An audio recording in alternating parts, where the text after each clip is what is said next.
Hello, thanks for taking the time to watch my presentation. Today we are going to learn how to write an estimate from scratch in CCC One. In the following demonstration, I am going to show you how to open a new work file, fill in all the required admin data, complete a small estimate, lock the estimate, and how to create a new supplement, all in CCC One estimating. Let's get started. First, let's sign into CCC One.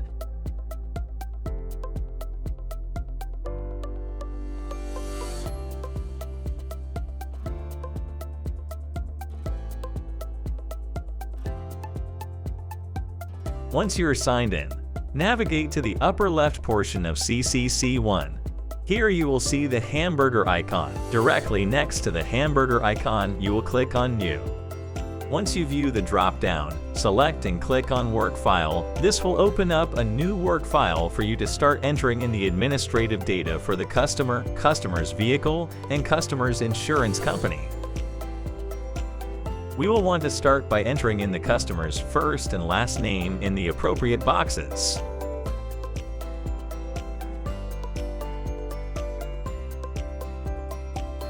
Now, let's continue entering in the rest of the customer's information, starting with their email.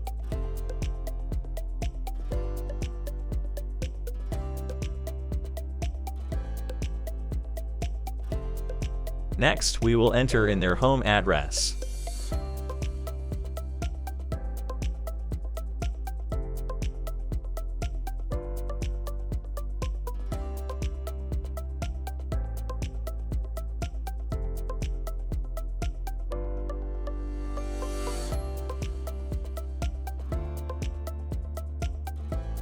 Once their address is entered in, let's move on to the next area where we will enter in their phone number.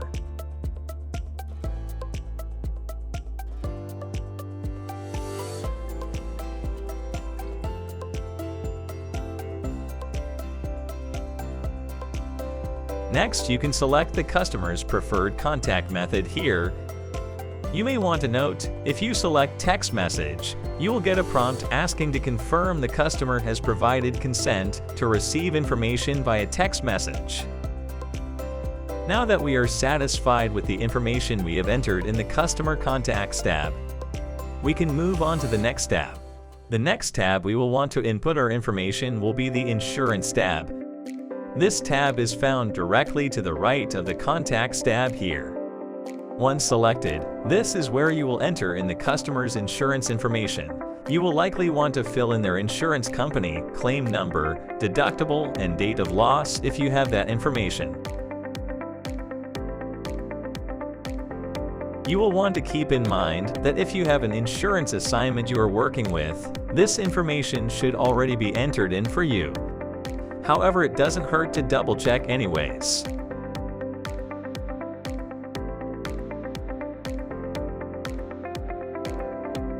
Once you have this tab filled out properly, you will want to navigate to the tab next to Insurance and select the Inspection tab. Once selected, you may begin filling out this tab with the information you have been provided. You will likely want to fill in the Date Inspected tab with the date you are inspecting or writing the estimate.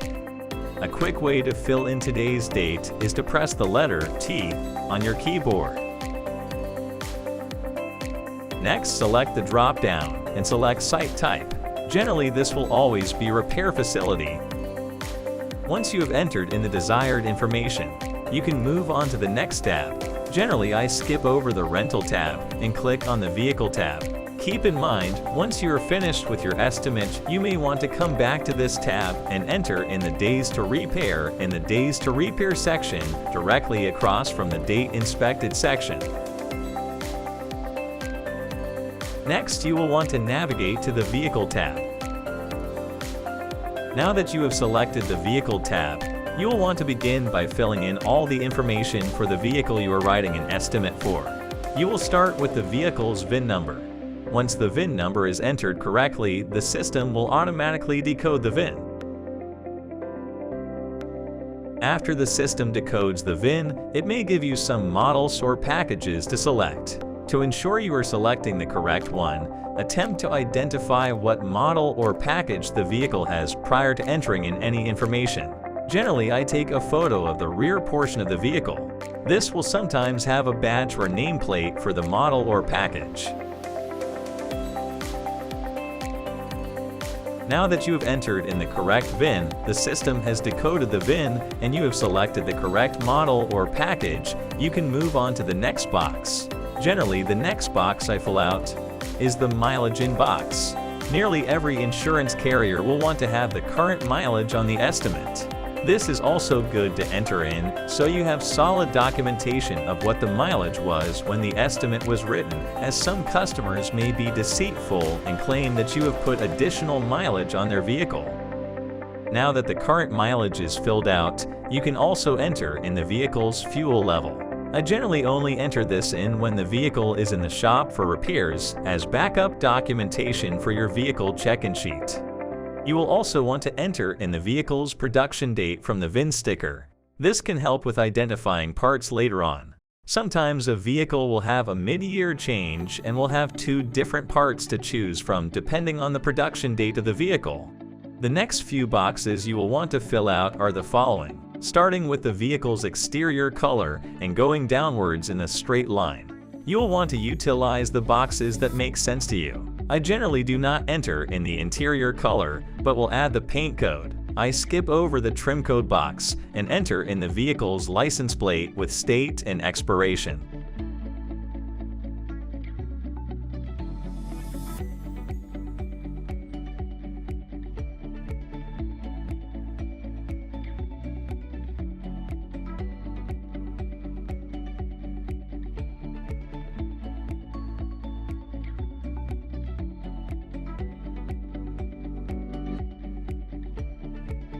After I have entered the information into those boxes, I continue to the right portion of the screen under the Damage section. I will then click the drop-down arrow for the Repairable Vehicle Condition box and select Good. I reserve Excellent for like new or new vehicles.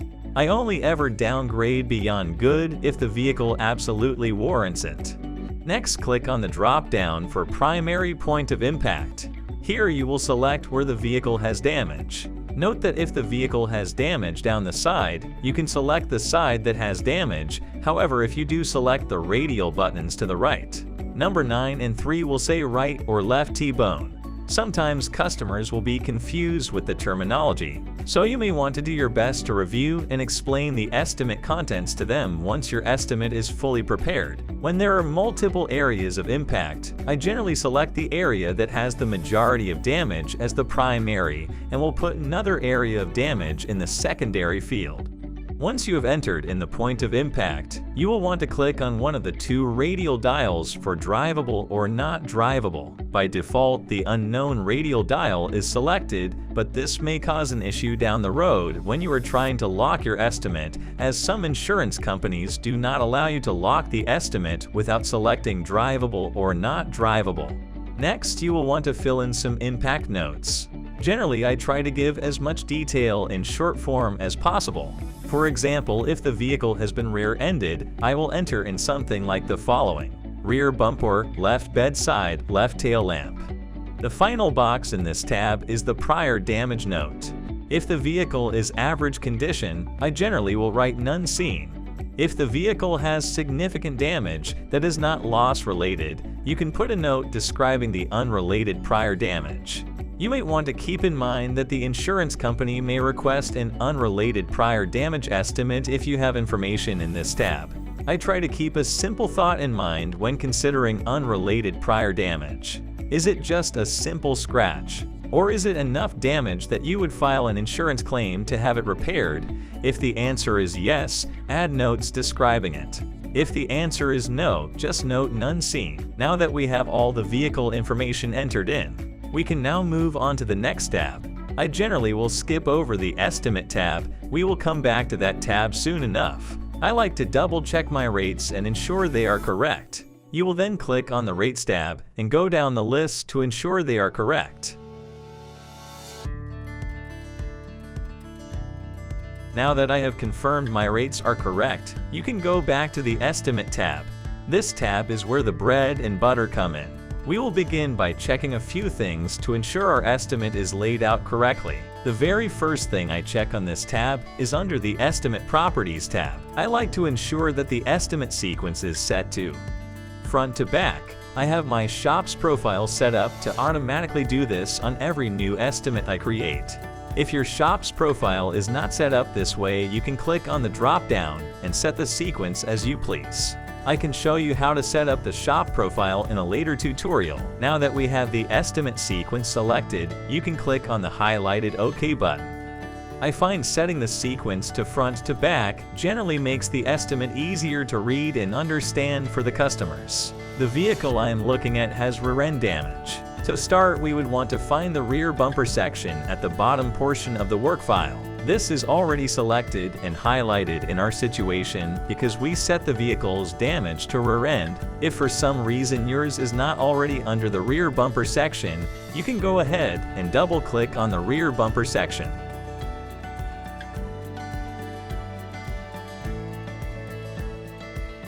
Now that we have double-clicked and opened up the rear bumper section, find the part you desire to add in the diagram.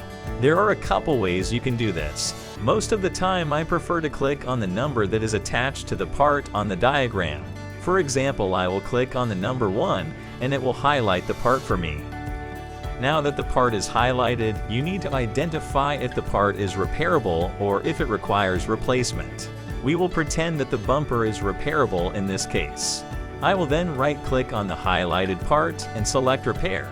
This will open up a prompt if the part needs to be refinished or not. In my case, the bumper is a painted part and will require refinishing once it is repaired. You would click on Yes, then you will be prompted to enter in the desired repair time for the part. This is a judgment item. We will pretend that my bumper has some minor gouges and scuffs and has a small golf ball-sized dent. Based on my experience, this repair will require 4 hours of repair. You would enter in the 4 hours under the Hours section and click Add to Estimate, and then it will add it as a line on your estimate. Now that this bumper is added to your estimate, you may notice that there are other operations that will be required to repair and refinish this bumper. First, we would likely want to remove this bumper from the vehicle to repair and refinish it. Here is where you would select R&I on the highlighted bumper. I generally like to have my estimates neatly organized, so I will ensure that I click on the bumper on my estimate lines, and then click R&I so it will add it above the bumper repair line. Now that we have the R&I operation added to the estimate, we will then need to add any additional R&Is that may need to be removed for repairing and refinishing the damaged bumper. In my example, there are a couple step pads that will need to come off of the bumper so we can repair and refinish the bumper properly. Just as you did before, select the parts in the parts diagram. Once highlighted, you can right-click and select R&I. These additional operations will begin to be added to your estimate lines. We will be repairing and refinishing this bumper. However, there is still damage on the left bedside and left tail lamp that will need to be addressed. Following the same steps as before, we will add the repair time to the bedside and all applicable operations. For the tail lamp, we know the lens is cracked, thus warranting replacement.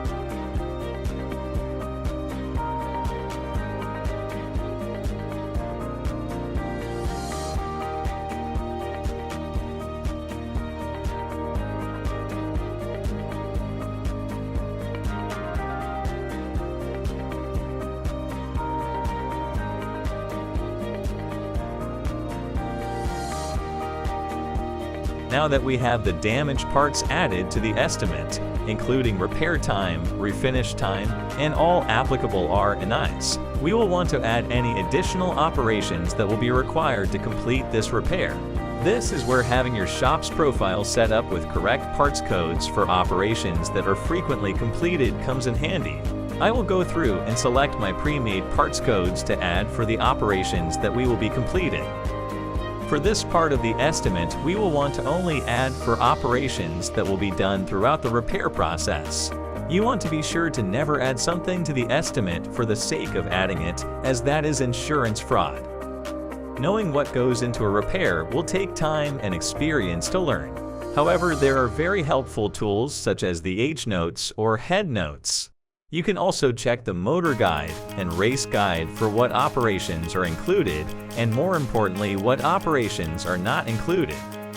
Now that we have added a few operations to the estimate, we will want to be sure to add notes for documentation so the customer or insurance company know the reasoning behind what you are doing. Most items are common sense and are added to nearly every estimate. These include car cover for priming, car cover for refinishing, both operations required to prevent overspray on the vehicle. Hazardous waste disposal, which is a fee to cover the disposal of hazardous waste like leftover paint, fluids, etc. There are many more operations that may need to be added. You do want to ensure the operations that are being added apply to the repair you are doing. There are some operations that are not common and need to be added on a case-by-case basis. For example, feather, prime, and block is a required operation when repairing or replacing a panel. This process is not an included operation and is clearly stated in the motor guide.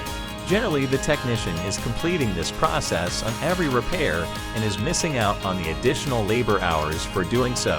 This procedure returns the repaired or replaced panel back to a factory new-like finish prior to the paint refinishing. I have set up quick notes to add to these lines and have had great success in my market area of getting this operation approved and paid for. I generally will use a baseline of 10% of the total repair time for feather, prime, and block. For example, on the bumper we have 4 hours of repair. I will add an additional 4/10 of an hour or 0.4 on a separate line with the notes from the motor guide explaining what feather, prime, and block is. This truly is a case-by-case circumstance and is best reserved for your judgment on a required amount of time to complete this operation.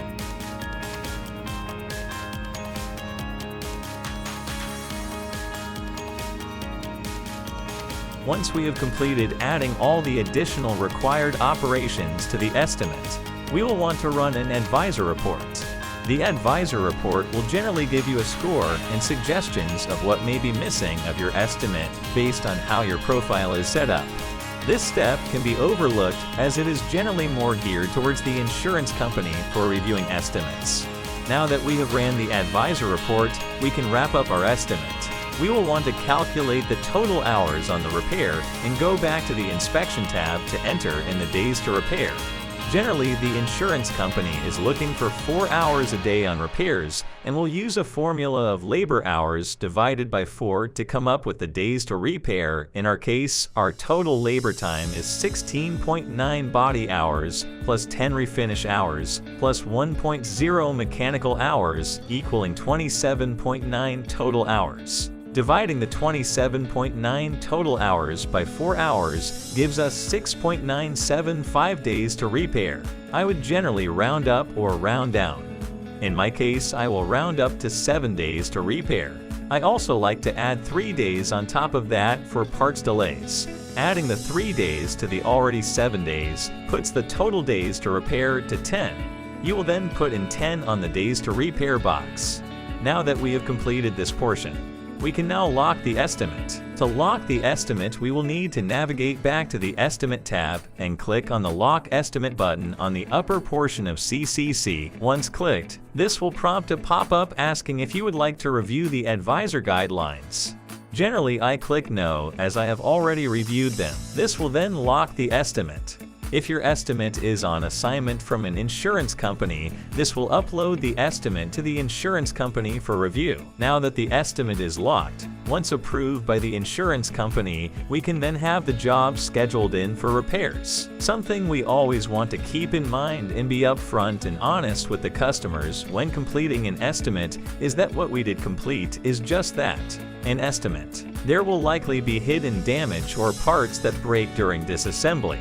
In other cases, there may be brackets, impact bars, or impact absorbers that are hidden behind the bumper.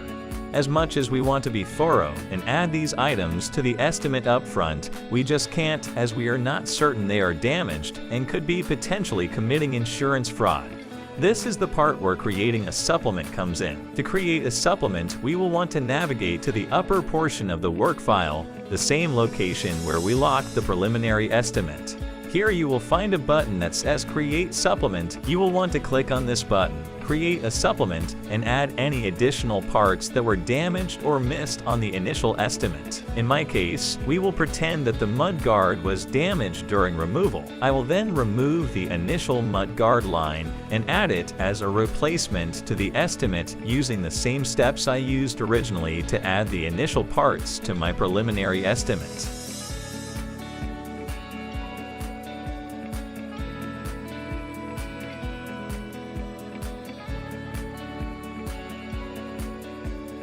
Now that I have added these parts, I will want to add the supporting documentation to the estimate and be sure to follow the same steps that I followed when locking my initial estimate.